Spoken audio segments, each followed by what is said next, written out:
góor yi rek lay wax emploi des jeunes kon bu ñu toogee bu agropole yëpp ko ci fii mu mel ne ñaan ngañ doon ñaan Macky Sall bëgg ko yàlla ñun la ci dëkk ak jagleel muy agropole li mu dajale moo xam góor la moo xam jigéen la moo xam mag la xam daw la kenn ku ci nekk ci sa bopp nekkee mën ngaa liggéey monsieur le maire. voilà ministre bi moo ngi noonu jëm ci cérémonie bi. Macky liggéeyal nañ ko waa dëkk bi ñoom ñooy wax noonu. li may wax ni mbooloo mi xam nañ ñu bàyyi leen ngeen déglu ko. liggéeyal nañ ko rawatina man jàppoon naa ne tey balaa ñëwee ci tey jii nii mën a dalalee tey ñun danañ dalal Macky Sall fii amul doomu diwaan bi koo xam ne kii rek élection yi passé ànduloo ak Macky Sall man xaw ma ko boobu. kon su ñu demee ba yegg bi yaay deuxième ministre bi nga xam ne yow la yàlla yebal ci dëkk bi Abdou Diouf nag moo njëkk a taxaw ci site ngeen demoon 1979 ba nga xamee ne bii nii ñu bëri bañoon nañ xamuñu woon lan mooy njëriñ bi waa ngaan taxaw ak seen mag yu baax ya boo joxe site bi albateku laxa seen digg liggéey ba lii mën fekk tey bu agropole waxee xalaat tey moom lay terminé. xoolal caméra bi. du mën a ñëw monsieur le maire fi ngeen dem boo xoolee géographiquement chance la ci monsieur le maire Ngane ci national 1 bi la nekk Sagne ci national 1 bi la nekk opportunité yi nga xam ne am na Ngane yàlla ate na moom la ko jagleel muy Ngane li mu tombé nag mooy monsieur le maire xorom saa gi fii nii ñun buñ dee wax emploi juróom ñetti téeméeri jigéen lañ wax ne tey démb astafurlah démb xëy nañ tey ne kon emploi mu ngi fii am waaye nag doyut ngeen boole ci nag li nga xam ne lii nii boo ma ne 12500 emploi mooy habilité agropole bi ni def 19000 nangam mooy ñaar fukki junne yu manqué ku tudd loolu da nga tudd santé da nga tudd éducation da nga tudd développement bi nag mënul dem sans santé mu mel ni bàyyi ngeen xel ci loolu ci volet yi ay béykat ñoo fi nekk bàyyi ngeen ci xel kon monsieur.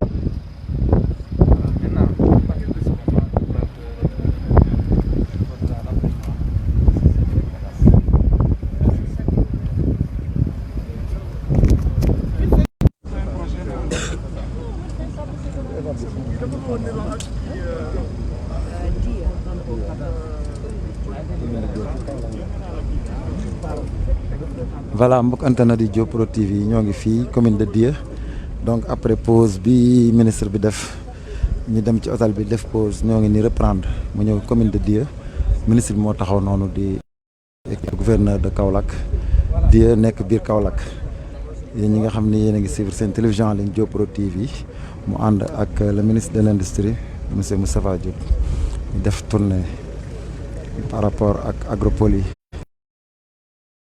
ngi fi commune de Dieu taxaw di def benn inspection par rapport ak liggéey bi donc moo nekk nii jaw Dieu fi mooy module centre maanaam agropole bi fii mooy capital agropole sud agropole centre fii mooy capital waaw jaw laa doon waxal nee na fi mooy module 1 agropole centre fii mooy capitalam sam teel ma teel ma njaay ma ñëw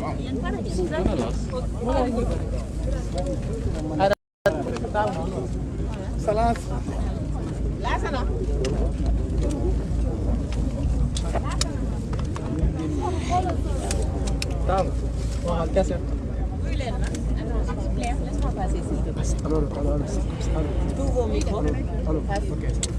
jox leen seen micro yi laasana ak seen kii yi.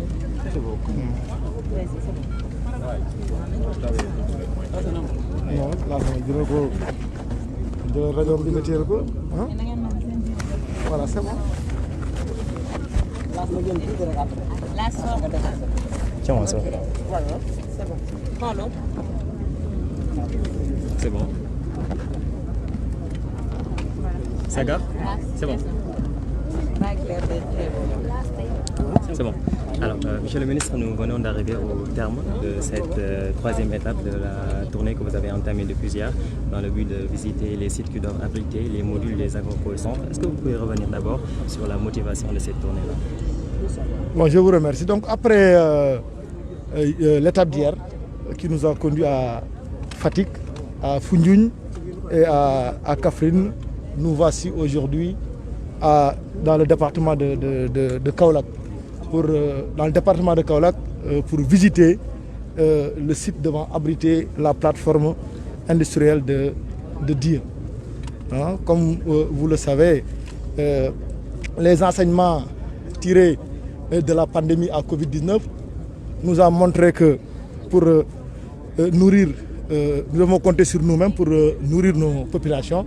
Et pour cela, nous devons assurer notre sécurité alimentaire en produisant non seulement beaucoup plus, mais en transformant nos produits sur place pour créer de la valeur ajoutée et de l'emploi. Et je pense que c'est tout le sens qu'il faudra donner au projet Agropole, qui est un projet inscrit dans le PAP 2A hein, du PSE.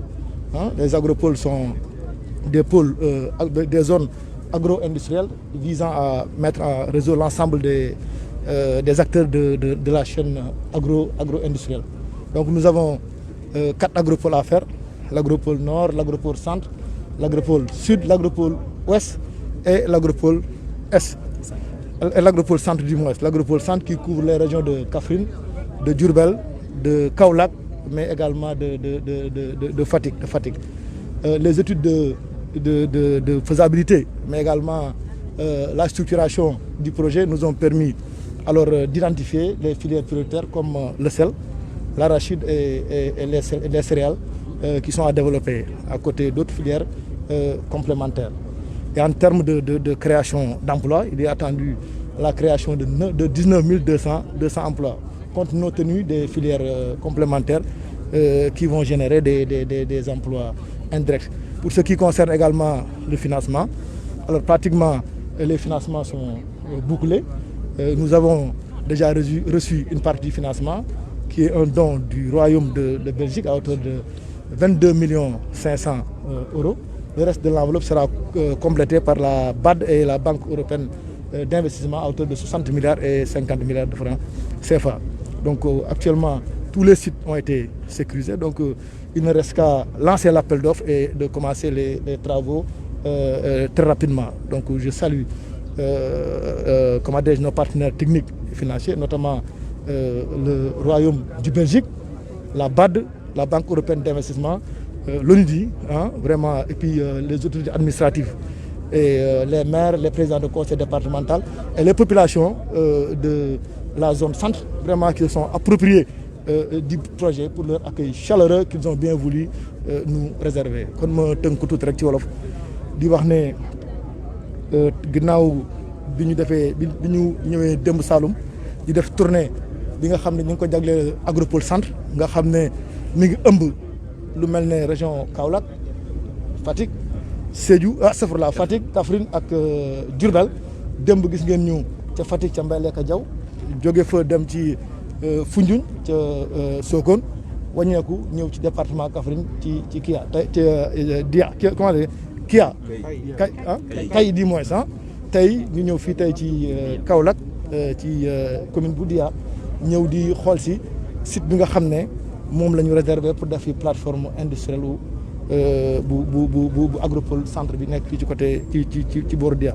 Mais pratiquement fépp fi ñu wër gis nañ ne foncier bi sécuriser nañ ko gannaaw nag léegi sécuriser nañ foncier bi étude de faisabilité yi ak structuration projet yi gën na filières yi muy lu jëm ju mel ne céréales yi lu jëm ci xorom si ak ci gerte gi muy filières yoo xam ne dañ ko war a transformer. Gis ngeen am na ay unité de transformation yoo xam ne wër nañ ko nga xam ne ñoom ñooy les maillons importants des filières visité nañ ko fi tey. Gis ngeen sànq bi ñu jógee fële ca Taïba Niassène fekk nañ fa vraiment économie circulaire bu doy waar ci gerte gi donc tey muy tey ñoo xam ne tey unité de transformation yi bëri nañ trop fii ci Saloum yoo xam ne lii manque rek mooy ñu moderniser leen defal leen tuuti transfert de technologie pour ñu mën a gën a taxaw. Donc actuellement étude de filière yi pare nañ ko kon xam nañ filière de am na yeneen filière complémentaire nag yu mel ne darkase beeg yeneen ak yeneen yoo xam ne war nañ ko mën a développer fii tey. Donc tey sécuriser nañ foncier ba pare financement yi sécuriser nañ ko benn partie bu njëkk bi agsi na mooy bi nga xam ne Royaume Belgique jox na ko muy 22 millions 500 € ah ci des wax naa ko BAD ak BID ñoo ko war a complété muy 60 millions de dollars ak 50 millions d'euros donc yëpp tey sécuriser nañu ko te war nañoo créer ci lu tolloog 19 200 emplois boolewuñ ci emploi indirect yi nga xam ne tey agropole yi war nañ ko donc tey agropole yooyu dana jóg tey pour booster vraiment la zone centre rawatina kon Sénégal vraiment ñuy remercier le royaume du Belgique à travers son ambassadeur di remercier également le représentant résident de l'ONUDI le représentant résident de la BAD également di sant autorité administrative yëpp ñoom gouverneur yëpp ci seen taxawaay rafet na fii ak population Saloum yëpp gis nañ ne projet bi jël nañ ko xam ne projet bi seen projet la que dañ ko nar a construire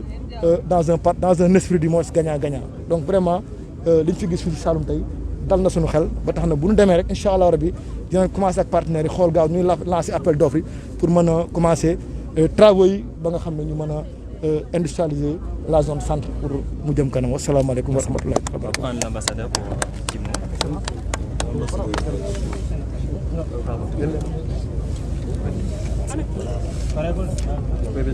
Entre vos pieds et ceux du ministre, je vais choisir vos pieds alors. D'accord, en fait c'est pour les images en fait. Voilà, vous mettez vos centres. Comme ça, c'est le ministre qui va se décaler. Voilà. Pardon. C'est bon. C'est bon. Alors, Son Excellence, votre pays, à travers Enabel, a décidé de financer une partie des fonds qui seront injectés dans les agropoles centre. Il y a d'autres bailleurs qui sont attendus, tels que la BAD et la Banque européenne d'investissement, mais on a vu quand même une certaine célérité de votre part. Vous avez déjà injecté 22 500 000 €. Qu'est-ce qui explique cette rapidité-là des fonds que vous avez injectés dans ce projet?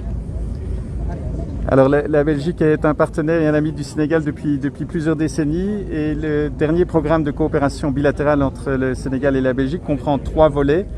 Un volet santé publique, un volet études, renforcement des compétences et puis un volet très important qui est ce qu'on appelle le premier pilier qui est l'agropole centre. Et la Belgique a voulu par ce biais-là s'insérer dans une des priorités du plan Sénégal émergent, qui est une grande priorité du gouvernement sénégalais et du président, son Excellence Macky Sall, comme vous le savez bien. Ils ont voulu s'insérer dans ce qui a été renouvelé dans le PAP 2A et puis par la suite également lors des différents discours que le président de la République a bien voulu donner ces derniers mois. Et donc c'est avec grande fierté que la Belgique s'insère là en donnant, comme vous le dites, plus ou moins 15 milliards de francs CFA pour le développement de l'agropole centre. Elle offre également toute son expertise et son savoir-faire, son soutien, son appui, son accompagnement en tant qu'ami et que partenaire du Sénégal pour le développement de cette agropole, de ce très très beau projet qui visera principalement à exploiter ou plutôt à faire en sorte que les jeunes, les hommes et les femmes du Sine Saloum puissent déployer tout leur talent et le territoire déployer toutes ses potentialités. Alors il n'y a pas que la Belgique, il y a d'autres partenaires techniques et financiers, il y a l'Office des Nations Unies pour le développement industriel, la Banque africaine de développement, la Banque européenne d'investissement, mais c'est important de le signaler aussi parce que tous ensemble, avec le Sénégal, en accompagnant le Sénégal dans cette voie, on verra croître le potentiel de la région et on verra les entreprises durables se développer, les emplois décents se développer et la jeunesse sénégalaise et l'ensemble de la population sénégalaise en tirera énormément de profit. Et moi, je remercie le ministre personnellement de m'avoir convié à cette visite sur le terrain qui avait plusieurs objectifs, il est bien clair, mais surtout de l'accompagner et de voir à quel point les populations qu'on a rencontrées dans les 3 différents régions dans lesquelles nous sommes allés, je suis convaincu que ce sera aussi le cas à Diourbel, se sont appropriés le projet. Il y a un grand travail de communication, et de communication de manière générale pour faire en sorte que les populations s'approprient le plus possible le projet et s'insèrent dedans réellement, par le biais de plateformes départementales notamment, parce que on pourrait dire que ce sont des grands projets qui ne sont pas nécessairement au bénéfice des gens ni au bénéfice des petits producteurs.